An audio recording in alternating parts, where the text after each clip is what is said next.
If you love playing MTGO, please make sure you check out my sponsors in the description below. Mana Traders, I've got a sweet discount code. Just head there and you can start playing whatever deck you want. Hello everyone, it's Matt from TOTALmtg here with my first M19 Standard brew deck tech for you. And what have I got today? Well, today, Tribal seems to be pretty strong in M19 with Goblins, Zombies. But what I've chosen to go for, as you could probably tell by the title, is Elves. I love Elves. I played Elves for a time in Modern, and I'm excited to see that we could possibly build a decent deck in Standard as well. So let's start looking at the deck. We start off with the creatures, of course, and we have 30 creatures in the 60 card deck, because what Elves like to do is swarm the board with lots of little green creatures and just stomp over our opponent.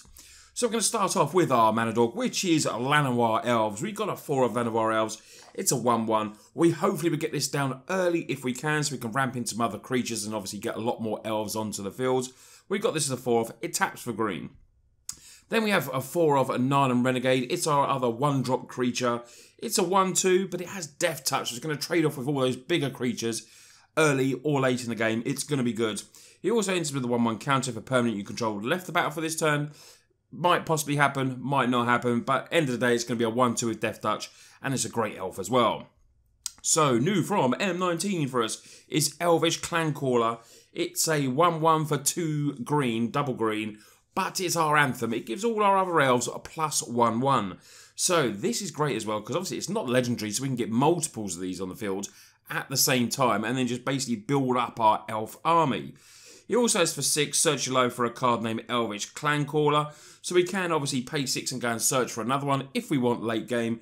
And then basically put it onto the battlefield and pump up our elves even more. Also from M19 is Thorn Lieutenant. 2/3, 1 and a green elf warrior. Whenever the lieutenant becomes a target of a spell or ability the opponent controls, we get to create another 1/1 elf. So this is a way, if they do try to kill our Thorn Lieutenant, we will be able to get something in return, which will be another elf. It also has for 6, it can get +4/4 to end of turn. So late game or even early game, because we've got mana dorks in there, we might be able to just pump this up and make it into a 6/7 elf straight away. It's a 2 mana card, great card from M19. We're adding in a couple of Marwan the Nurturer, 2 and a green. It's a 1/1 legendary elf druid. Whenever another elf enters the battlefield under control, put a 1/1 counter on it, so it's going to get bigger for us. We're going to be putting lots of cheap elves down, and you can tap this to add any amount of green equal to its power. So like I'm saying, we've got effects that, where you can pay 6 to go and search for another elf. We can give Thorn Lieutenant pumping. This will help us make that mana if we're a little bit short. Rishkar Pima Renegade is there as a 2 of as well. It's another legendary. So the legendaries I've just gone for 2 ofs at the moment. I might up them to 3. I'm going to see how the deck plays out. When this enters the battlefield, you put a 1/1 counter on each up to 2 target creatures, and each creature you control with a counter on has add 1 green mana. So we've got plenty of ways to make lots of mana here, and hopefully pump up creatures, search for creatures, do lots of other fun stuff. Of course, the absolute all-star for us will be a Steel Leaf Champion, triple green, 5/4. Let's get this down turn 2 if we can. It can't be blocked by creatures with power 2 or less. It's an absolute game winner and fits perfect in this deck because it's triple green, which sometimes can be hard. I played this in mono green in the recent standard, and this just fits perfectly in there. It's an elf knight. Triple green is easy for us to obviously cast, and it's an absolute beast of an elf. Great creature. Then we'll go down to our final creatures. Armorcraft Judge is there, 3/3, just a 2 of this. When it enters the battlefield, draw a card for each creature with a +1/1 counter. We've got Rishkar in there. Narnams might have counters, you don't know. This can come in here, potentially draw us some cards. I've got it as a 2 of it. It does cost 4, but it's still a 3/3 body, and it's a nice and potential card drawing card for us. New from M19, this great common that we're going to have put in our deck is Poison Tip Archer. It's the only black card that comes in there, but very much like modern green-black elves that my friends play and a few other people I've seen played, is that it's basically in there for the removal and the sideboard. But we do have this one creature in there. Unfortunately, probably not as good as Shaman of the Pack that used to be in Standard and obviously gets played in Modern Elves. But Poison Tip Archer is a very nice card because it has reach, which is very good for us because we will struggle obviously against flyers. But this has reach and death touch, so that is absolutely amazing. It will trade off with some of those big flyers that become in the dragons and everything like that is coming from M19.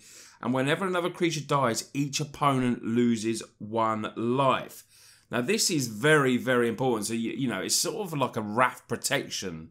They won't want to clear the board if they're going to lose 1 life, and they might have to. But this Poison Tip Archer, I think, will definitely do some work for you.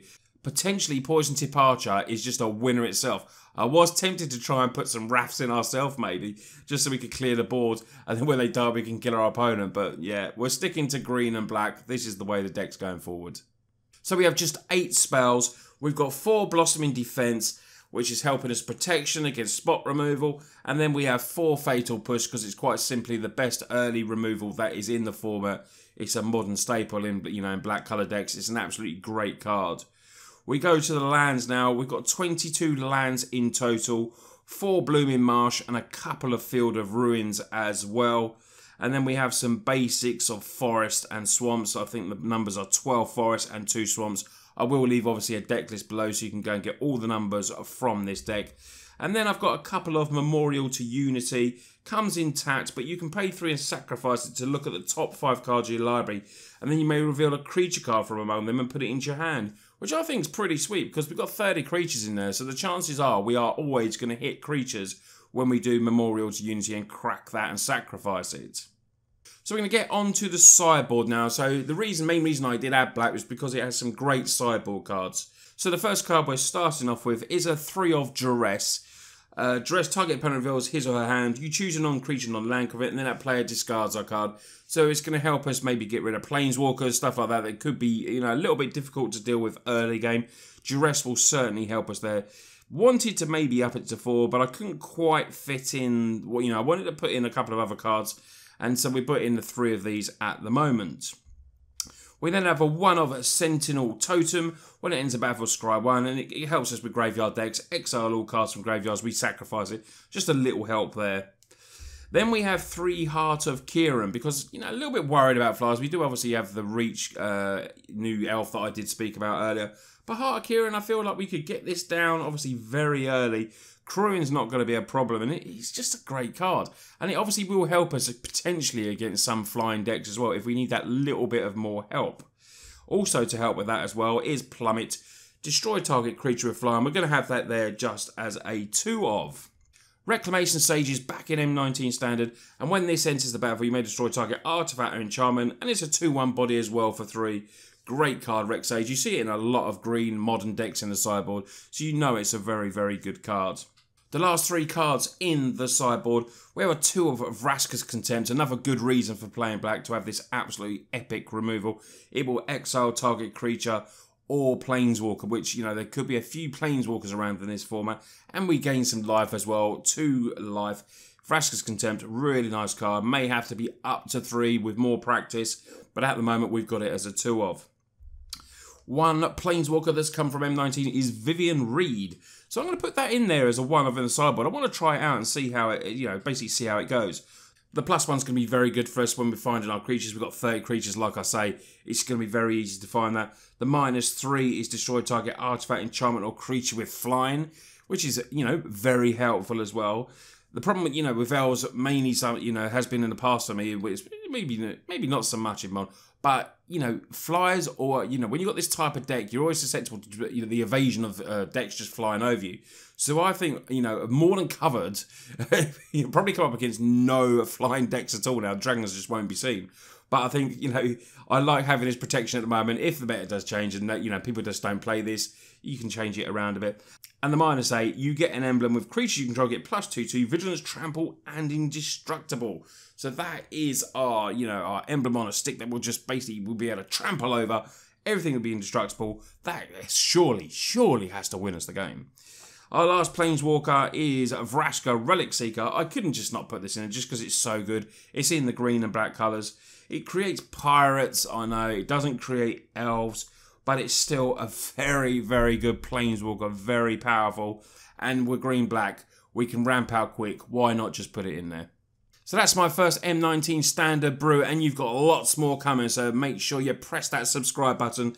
I'm going to be chucking lots of brews out for you, but the Green Black Elves is my first one. Let me know in the comments what you think of it. We will be amassing a big elf army, taking down those goblins and demons and zombies, potentially, hopefully. I like elves. They're really fun to play. Easy to play as well. You're just putting, creature onto the board after creature onto the board, and then hopefully getting them all big enough just to stomp over your opponent. And then if you need a little bit of help from your sideboards, you've got some nice planeswalkers there, some great removal in black, which is why we've put it in there. Anything you think maybe could be added to the deck, let me know. Always appreciate hearing that in the comments if you think something might be really good in there. But yeah, anyway guys, thanks for watching the video. Don't forget, hit that subscribe button and always hit the notification bell because I don't want you missing a single video from us. Thanks a lot for watching, and I'll see you on the next video.